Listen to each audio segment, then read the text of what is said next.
सुरेश और कामिनी गांव के किनारे रहते थे। उनकी एक ही बेटी थी जिसका नाम रीना था। उसको अच्छी पढ़ाई कराने के लिए सुरेश दिन रात फैक्ट्री में मेहनत करता था।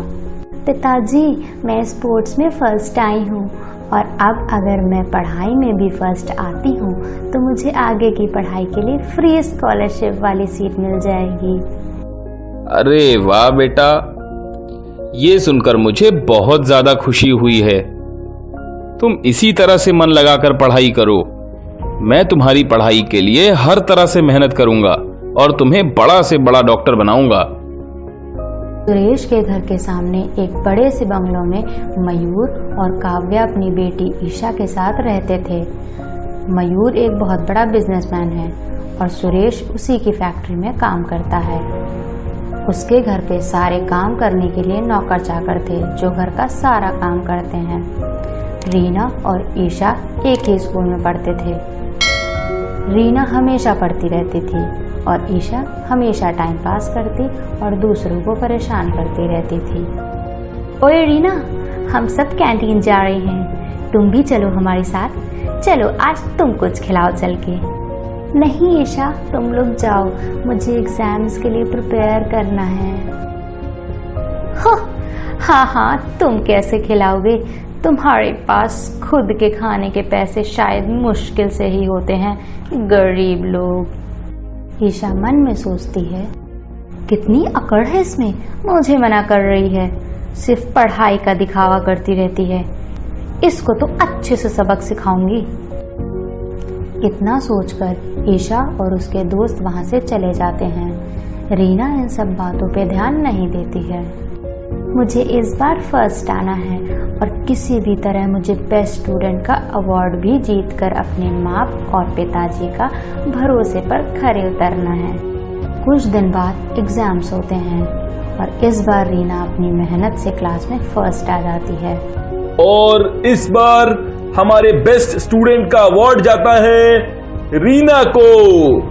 उसने सिर्फ स्कूल में ही नहीं बल्कि पूरे डिस्ट्रिक्ट में टॉप किया है और हमारे स्कूल का नाम रोशन किया है। We all are proud of you Reena बेटा। रीना को स्कॉलरशिप की सीट मिल जाती है, लेकिन ये सब देखकर ईशा गुस्से से लाल हो जाती है और वो रीना से बदला लेने का सोचती है।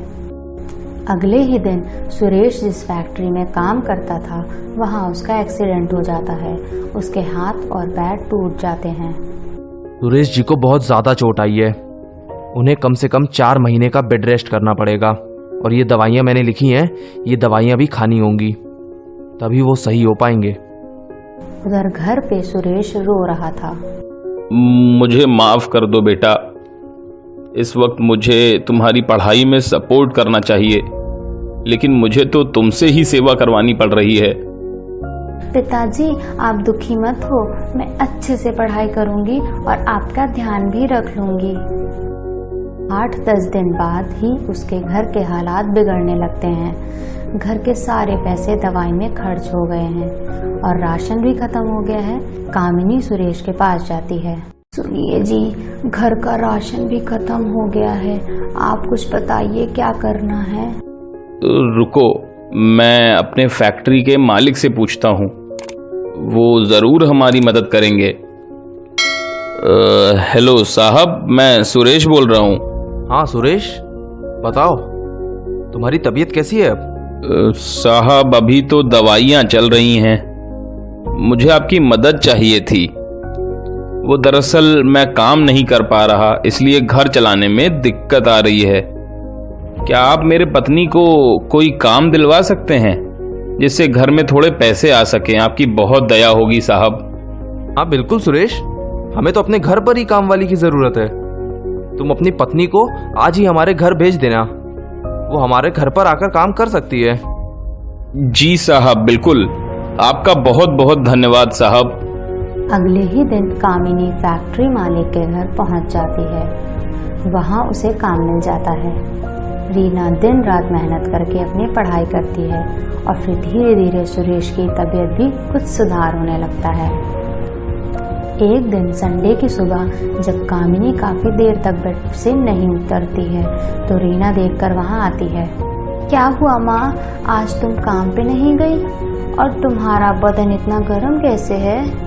कुछ नहीं बेटा, काम थोड़ा ज़्यादा होने की वजह से कुछ तबीयत खराब है और बुखार सा आ गया है। कोई बात नहीं माँ, आप आराम करो, आज आपकी जगह मैं काम करके आती हूँ। रीना अपनी माँ को दवाई देकर उसकी जगह काम करने चली जाती है। अरे अरे, कौन हो तुम और हमारे घर में कैसे घुस आई? मेम साहब, मैं रीना, आपके यहाँ जो काम करने आती हैं वो मेरी माँ है। आज उनकी तबीयत ठीक नहीं थी तो इसलिए मैं उनकी जगह काम पे आई हूँ। अच्छा अच्छा बेटा, ठीक है, जाओ अंदर जाकर सारा काम करो। आज ज़रा तुम मेरी बेटी का भी कमरा साफ भी कर दो, 2 दिन बाद उसका बर्थडे है, तो तुम ज़रा उसके रूम की सफाई अच्छे से कर देना और सजा भी देना। रीना रूम में जाकर काम करने लगती है। तभी वो शीशे के सामने खड़ी लड़की को देखती है। वो ईशा थी। अरे ईशा, तुम यहाँ कैसे?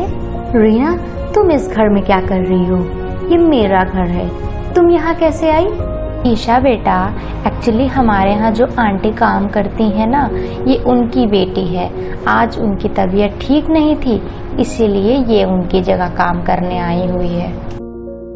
हाँ, इसका मतलब ये काम वाली बाई की लड़की है। मैं इसे जानती हूँ माँ, ये मेरे क्लास में ही पढ़ती है। वो जो गरीब की स्कॉलरशिप सीट होती है ना, उससे ही इसका एडमिशन हुआ है। काव्या के जाते ही ईशा, तो तुम एक काम वाले की लड़की हो। चलो चलो, सही से काम करो, मेरा पूरा रूम अच्छे से साफ कर देना, जरा भी गंदगी नहीं दिखनी चाहिए। और हाँ, पहले मेरे जूते साफ करके रखो। अब आएगा मजा। थोड़ी देर बाद रीना काव्या से, मेम साहब, मैंने सारा काम खत्म कर दिया है, अब मैं जा सकती हूँ? अरे इतनी क्या जल्दी है, जाओ पहले मेरे लिए कप कॉफी बना के लाओ। रीना ईशा को कॉफी बना के दे देती है। ईशा खुद से ही कॉफी फर्श पे गिरा देती है और फिर रीना पे गुस्सा करती है और उसे दोबारा साफ करने को बोलती है। रीना का धैर्य अब जवाब दे रहा था, लेकिन वह चुपचाप सारा काम करती है और फिर मालकिन से पूछती है, मेम साहब, सारा काम हो गया है, क्या मैं जा सकती हूँ? ठीक है बेटा, अब तुम जाओ। अगले दिन स्कूल में भी ईशा अपने दोस्तों के साथ मिलकर रीना का कई बार मजाक उड़ाती है। फिर स्कूल के बाद भी जब वो अपने दोस्तों के साथ निकलती है तो स्कूल के कुछ बदमाश लड़के उसे घेर लेते हैं।